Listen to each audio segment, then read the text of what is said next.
Anfangs war das Interview noch gut gelaufen. Die Journalistin war eine Annie Gröben, neu beim Sender, ein unbeschriebenes Blatt, hatte aber scheinbar die richtige Einstellung, behauptete sein Berater, was auch immer das heißen mochte.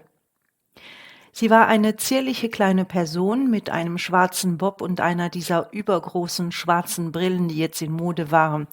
Hübsch, aber überhaupt nicht sein Typ. Tom schämte sich sofort, dass er das gedacht hatte. Er erinnerte sich mit Schrecken an die eindringliche Belehrung durch seine studierenden Töchter zum Thema Sexualisierung. Das Wort schwanzgesteuert war gefallen und andere Begriffe, die er sich erst erklären lassen musste und die er gerne wieder vergessen wollte. Vor wenigen Jahren noch hätte er das als radikal feministisches Gerede abgetan, aber die Gesellschaft hatte sich verändert. Und er gab sich Mühe, diese Veränderungen zu verstehen. Er wollte kein Old White Man sein, wie die Kollegin aus der Angler- und Jägerpartei. Jedenfalls schien ihm die kleine Journalistin sympathisch. Und soweit er das sah, schien er ihr auch sympathisch. Sie lächelte viel und nickte bei seinen Antworten. Er lächelte zurück, machte launige Bemerkungen, man plänkelte, darin war er gut. Dann kam die Sprache auf die Besetzung der Parteispitze. Was halten Sie denn von Karin Peters Kandidatur für den Parteivorstand? Tom hätte fast gelacht. Karin Peters, was für eine lächerliche Vorstellung. Da sah er, wie sein Berater Lucky auf der anderen Seite der Glasscheibe eine Hand hochhielt, wie um ihn aufzuhalten. Also schaltete Tom schnell aufhustend um. Ach, entschuldigen Sie, ich müsste einen Schluck Wasser nehmen. Ja klar, wir haben auch gerade eine Verkehrsmeldung hereinbekommen. Toms Gedanken überschlugen sich, während er trank. Er versuchte sich an seine rezenten Begegnungen mit Karin zu erinnern. Gesprochen hatten sie kaum. Über eine Kandidatur garantiert nicht. Liefen in der Partei Sachen hinter seinem Rücken ab? Er blickte zu Lucky, der gegenüber in der Regie stand und fieberhaft auf seinem Handy herumtippte.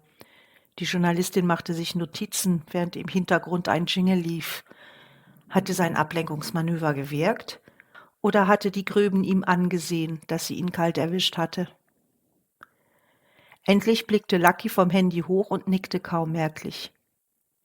Für Fremde war Luckys scheinbar emotionslose Art kaum zu deuten, aber Tom und er kannten sich seit dem Kindergarten.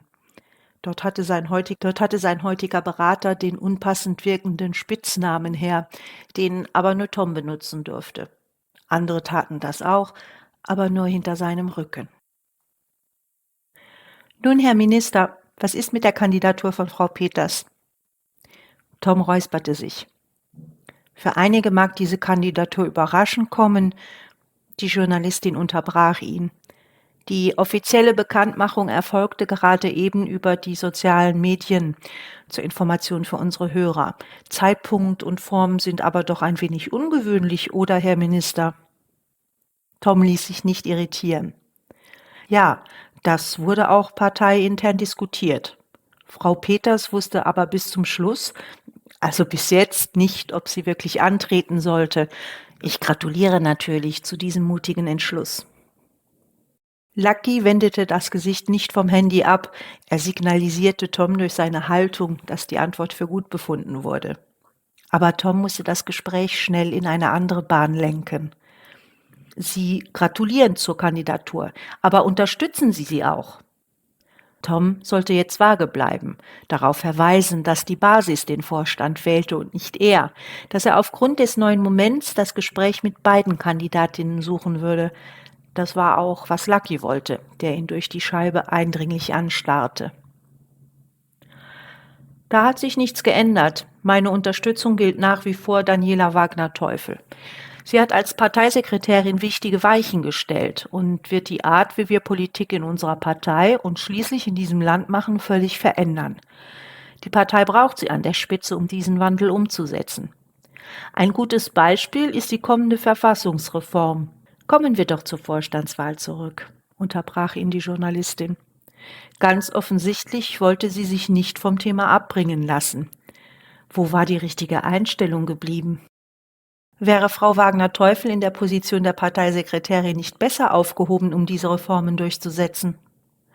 Was, wenn sie sich entschließen würde, ihre Kandidatur zurückzuziehen und Frau Peters den Vortritt zu geben? Würden Sie sie dann unterstützen? Tom war ratlos. Was hieß das jetzt? Was sollten die wilden Spekulationen? Einen entsetzten Augenblick lang dachte er, dass Daniela zurückgetreten war, während er noch die Scherben von Karins Alleingang zusammenkehrte. Implodierte die Partei, während er in diesem Studio hockte?